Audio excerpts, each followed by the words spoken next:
Olá. Muitas pessoas me ligaram ou mandaram um e-mail perguntando sobre a questão da água no Brasil. Nesse momento que tem um projeto de lei aprovado no Congresso Brasileiro, esperando a sanção presidencial sobre a questão do saneamento básico. Então eu achei que é interessante a gente fazer uma análise da conjuntura da água, porque o que está acontecendo agora não está acontecendo só agora, é o desdobramento de um processo que vem desde o século passado, desde a década de 90 e no mundo desde a década de 80, e que no Brasil vai se ampliando e se aprofundando. Para começar, por exemplo, o Papa Francisco diz muito claramente na Laudato Si, e a Laudato Si ela recolhe as reflexões de igreja, de cientistas, de ambientalistas, de humanistas, de lutadores dos direitos humanos do mundo inteiro. Então ela é uma síntese do que já estava acontecendo nas bases, e aí aprofunda, aí recolhe, e aí ela amplia também, porque ela devolve de uma forma muito mais organizada. Quando ela trata da questão da água, ela trata a água no contexto da chamada crise civilizacional que nós estamos passando. Então não existe uma crise da água separada de uma crise do modo como o ser humano se relaciona consigo mesmo e como o ser humano se relaciona com o ambiente no qual ele está inserido. A crise da água faz parte da crise civilizacional. Mas ela é fundamental, ela é importante de ser entendida, porque onde você não tem água, você não tem a vida. Então a água, nesse sentido, precisa ser bem entendida, e as políticas de água e a legislação da água que vai mudando, a gente precisa tentar acompanhar para ver se essas políticas, se essa legislação, se elas vêm ao encontro da água como um bem comum ou se ela vem ao encontro da água como um bem a mais a ser privatizado. A questão neoliberal da década de 80, quando aqueles pensadores, aquela escola, o Chicago Boys, e aquela turma que vai dar em Reagan, que vai dar em Margaret Thatcher, que vai dar em Pinochet, do qual o Paulo Guedes foi um assessor para montar a política econômica de Pinochet, o neoliberalismo, que a gente sabe, as características fundamentais, não é? A liberalização da economia, a privatização das empresas públicas, a austeridade fiscal, a desregulamentação da legislação trabalhista, a legislação ambiental, não é? O livre comércio, corte nas despesas governamentais e as empresas privadas tomando conta de toda a dimensão da vida. Isso é o neoliberalismo. No Brasil, isso começou com Collor, ele fracassou, ele caiu, e teve um ínterim ali com o substituto dele, o vice-presidente, e depois, logo em seguida, então, chega Fernando Henrique Cardoso. E Fernando Henrique Cardoso, então, em 97, ele cria várias agências reguladoras. E essas agências reguladoras, entre elas está a Agência Nacional de Águas. Então, todos aqueles bens fundamentais, economicamente fundamentais, para esse fim específico, você cria uma agência reguladora que vai criar uma legislação e vai ditar as regras daquele setor para a economia. Era uma exigência do capital internacional. O capital internacional só queria vir para o Brasil se as regras jurídicas estivessem definidas. Senão, eles acham arriscado você investir onde há insegurança jurídica. E foram criadas inúmeras agências reguladoras, entre elas a da água. Não é? Isso já era a aplicação do neoliberalismo da água no Brasil. Mas tem um momento, não é, da água em nível mundial, que é aquilo que aí é uma opinião pessoal, que é o marco fundamental dessa mudança de entendimento da questão da água. Onde surge uma nova narrativa, surgem novos conceitos, abordagens da água que antes não existiam, que é a Conferência de Dublin, em 1992. Ali eles vão... É uma declaração do mundo do capital que se reuniu ali Só que são declarações que se transformam em dogmas do capital, referentes à questão da água. Se você procurar a Conferência de Dublin, em 1992, da água, na internet você vai achar os textos completos, as decisões completas. Mas dois conceitos que eles introduzem nessa nova narrativa da água são fundamentais e que persistem até hoje. O primeiro é que a água é um bem escasso. Então você traz a questão liberal, neoliberal, para dentro da água, porque só tem valor econômico aquilo que é escasso. Aquilo que é abundante não tem valor. Então, quando trazem a questão da escassez da água, trazem também que a água é dotada de valor econômico. E é o único valor que eles falam, não é? Mas com a escassez, com o valor econômico, você começa a construir a narrativa privatizante da água que virá depois. Então, se ela é um bem escasso, se ela tem valor econômico, a única forma de você gerenciar bem a água, administrar bem a água, nós nos movimentos sociais nem falamos em gerenciamento, nós falamos no manejo da água, né, no uso da água, nos valores da água, mas a única forma que você tem, então, de conduzir bem a questão da água, segundo essa lógica, é você privatizando esse bem. Né?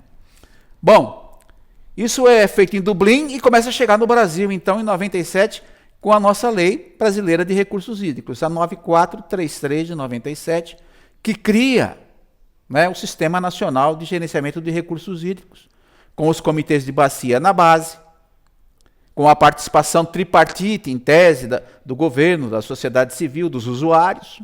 Não é? Você cria a agência de bacia, que é aquela que vai administrar esse processo economicamente. Você cria o Conselho Nacional de Recursos Hídricos. Né? Aí você começa a implantar no Brasil, então, essa nova concepção da água, que em si é interessante, até porque no Brasil havia muita resistência a essa questão privatizante, então a lei ela é paradoxal, ela joga bem, ela tem coisas bonitas, né? Mas ao mesmo tempo, ela como que pavimenta a entrada do capital no Brasil na questão da água. Essa frase, né? A Agência Nacional de Águas veio para pavimentar o caminho do capital, eu escutei de Dom Tomás Balduino, numa reunião da coordenação da CPT Nacional, quando eu estava lá, ele era presidente, a gente debatia sobre isso, e quando a gente colocava essa criação das agências para esses ramos específicos, ele usou essa expressão. Elas vêm para pavimentar a entrada do capital em cada setor desse, inclusive na água. Né? Dom Tomás, uma memória e uma lucidez espantosa nessas coisas todas. Só que no ano 2000, então, o Brasil cria a Agência Nacional de Águas. A Agência Nacional de Águas ela não estava prevista na nossa Lei 9433. Se eu falei ali atrás alguma coisa nesse sentido, podem eliminar. Em 97, a gente cria a Lei Nacional de Recursos Hídricos e no ano 2000, a Agência Nacional de Águas. Essa Agência Nacional de Águas, agora, nesse PL que tem, recriada, retransformada, porque agora ela passa a ser Agência Nacional de Águas e Saneamento Básico. Então, a Agência Nacional de Águas, a ANA, ela também será responsável, daqui para frente, como ente nacional, para a questão do saneamento básico. Né? Bom, aí esse discurso ele entra no Brasil e ele entra no mundo. Então, a água é um bem escasso, a água tem valor econômico, a água precisa ser privatizada, e esse processo de privatização ele entra no mundo inteiro.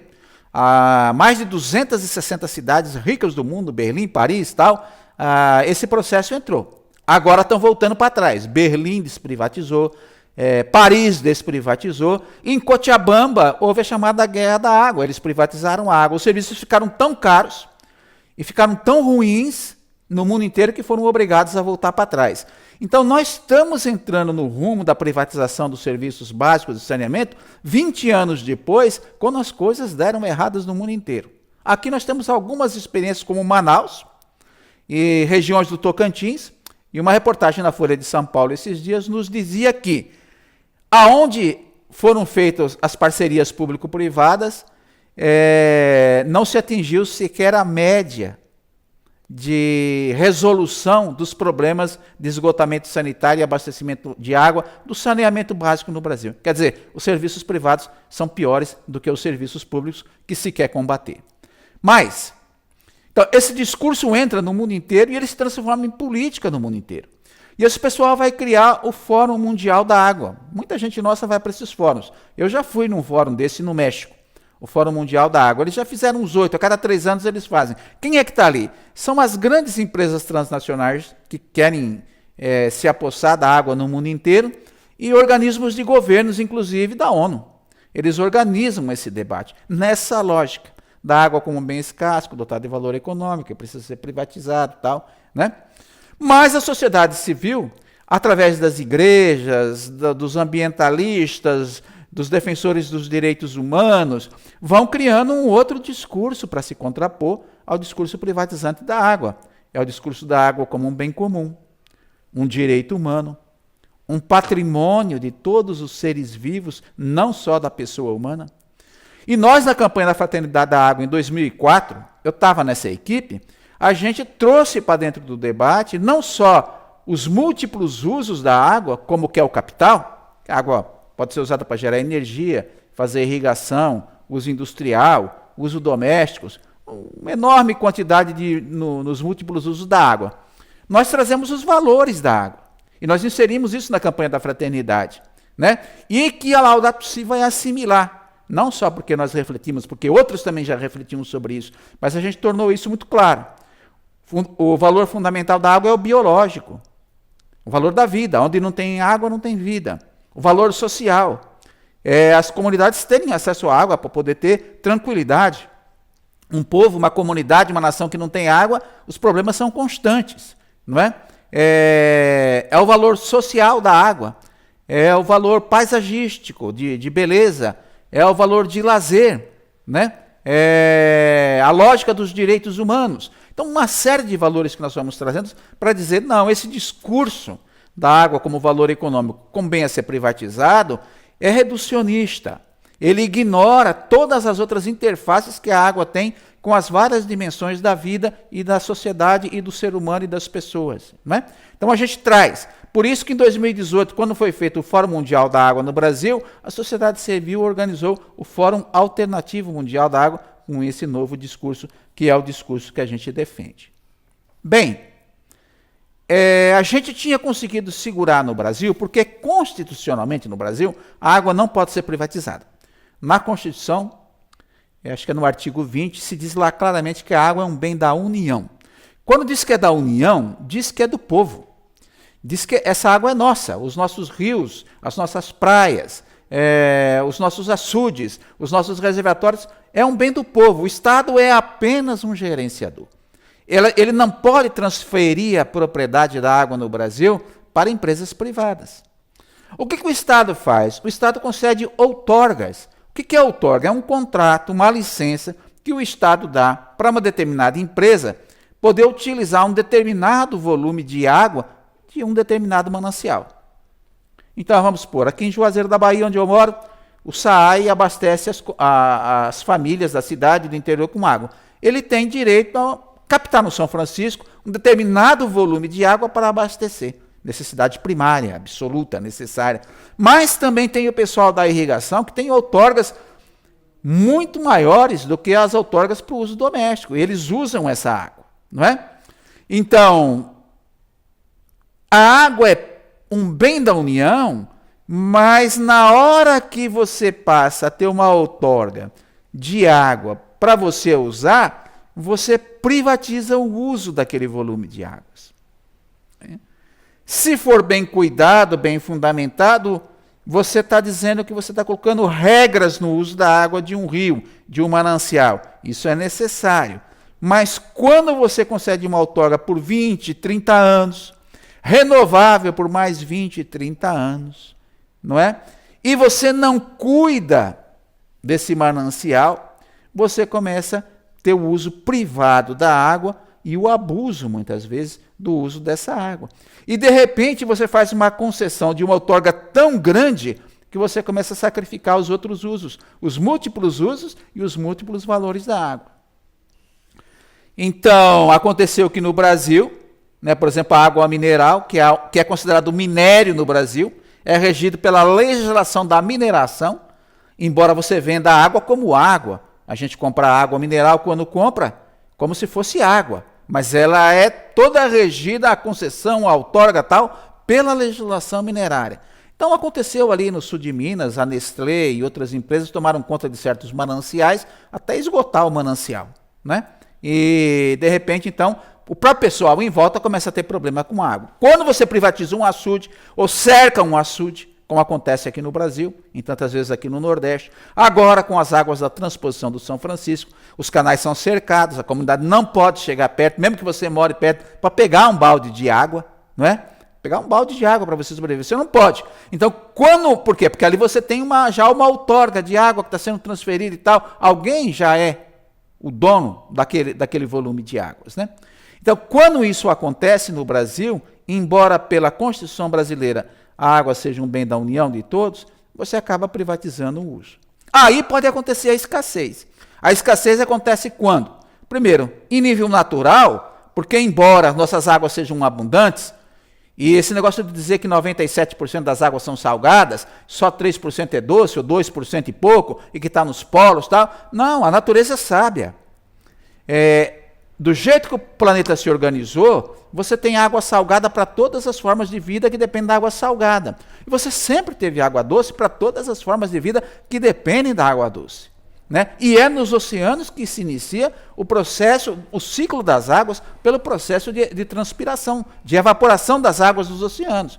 No Brasil tem uma particularidade, que quando essas águas vindo do norte entram por cima da floresta amazônica, começa a chover, a floresta injeta mais água ainda na atmosfera, e as nuvens que deviam ficar fracas ficam fortalecidas. São chamados rios voadores. Aí, empurrada pelos ventos, eles vêm para o centro-oeste, vêm para o sul, para o sudeste, chega até na Argentina, Uruguai, Paraguai. O nosso ciclo das águas depende da evaporação dos oceanos e depende da floresta amazônica, né?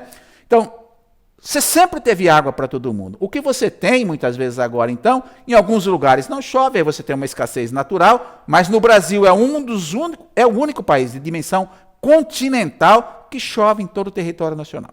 Até aqui no Nordeste, onde a gente vive, chove, e chove bem, muito mais do que em Israel, muito mais que outros países que não passam por esses problemas chamados de escassez de água. Mas você pode ter escassez qualitativa, mas aí não é um problema da natureza, é quando você contamina, polui os mananciais e a água fica imprestável para uso. É o caso do rio Tietê em São Paulo, é o caso do rio Pinheiros em São Paulo, não é? Ou você tem a escassez social. Isso é um conceito que eu crio para poder codificar e entender essa realidade. O que é escassez social? É quando você tem um manancial, você tem a água é de boa qualidade, mas o uso está privatizado e o povo não tem acesso a essa água. É o caso que está acontecendo nos canais da transposição, né? Você estabelece a escassez social porque o povo não pode se aproximar e captar aquela água para o seu uso. Bom, a gente chega então nesse momento. O que esse PL do saneamento traz de novo, então? É o seguinte, os serviços de saneamento no Brasil, eles são públicos, tratados por empresas públicas, não é? Agora, quando for ter a renovação do contrato das empresas públicas, o capital privado vai poder entrar. Ele vai poder adquirir aqueles ativos e ele, então, passa a ser o gerenciador do serviço de saneamento básico. Por isso que a Agência Nacional de Águas agora não é mais só uma Agência Nacional de Águas, mas é uma Agência Nacional de Águas e de saneamento básico, né? Então, os serviços nossos são precários? São terrivelmente precários. Nós temos muito que evoluir? Temos. Mas no mundo inteiro, onde se privatizou, os serviços ficaram piores e mais caros. E no Brasil, para efeito comparativo, Manaus, né, que tem os serviços por uma PPP, parceria público-privada, desde o ano 2000, transferiu para outra empresa agora em 2018, tem só 12% de captação do esgoto. E praticamente não tem tratamento, né? Então, a privatização vai significar para nós o que aconteceu no mundo inteiro. Ela vai ficar mais cara e ela vai ficar, muitas vezes, de qualidade pior. Segundo, o capital não se interessa por cidades deficitárias. Então, ou o Estado continua assumindo os municípios aonde você precisa entrar com recurso público, subsídio e tudo mais, ou o capital privado não vai entrar. Como não entrou nas estradas, nos aeroportos, não entrou nesses lugares onde eles não ganham dinheiro, não é? Então, esse é o detalhe, o pulo do gato que nós estamos tendo aí com a questão do saneamento básico. Eu li hoje o projeto de lei, tem algumas coisas que a gente precisa entender muito bem, porque chega um momento lá no artigo número 10, eu acho que, não me lembro exatamente o parágrafo tal agora, e o inciso, mas se fala na compra e na venda de águas, e se cita a outorga. Ainda a gente nunca quis no Brasil que se crie o mercado de outorgas, que é uma empresa pegar uma concessão para si, não usar, mas especular com aquela outorga e depois vender para outra empresa. Isso a gente até hoje tinha impedido. Eu quero ainda entender melhor se esse artigo vai permitir o comércio de outorgas. Aí então a gente realmente vai perder e vai perder muito. Bom, esse é o resultado, esse PL, esse projeto de lei, é o resultado então de um avanço do neoliberalismo na água, de mais de 30 anos, quase 40 anos, que chegou no Brasil, fez o seu percurso, o capital tem suas estratégias de longo prazo e eles estão conseguindo, aos poucos, favorecido por esse governo, não é, que quer privatizar tudo e, inclusive, agora privatiza os serviços de saneamento básico no Brasil. Mas é bom a gente estar alerta. Não significa que constitucionalmente essa água não seja bem da União. Na Constituição, essa água continua nossa. E ela continua um bem do povo brasileiro.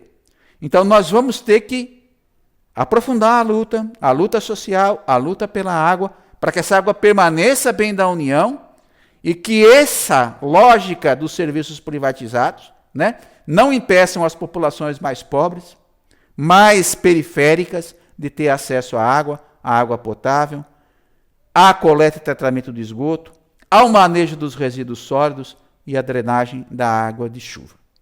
Então, o que nós estamos colhendo agora está sendo plantado há muito tempo, né? E o momento político favorece que isso aconteça, infelizmente. Mas, por enquanto, a água constitucionalmente continua um bem da União.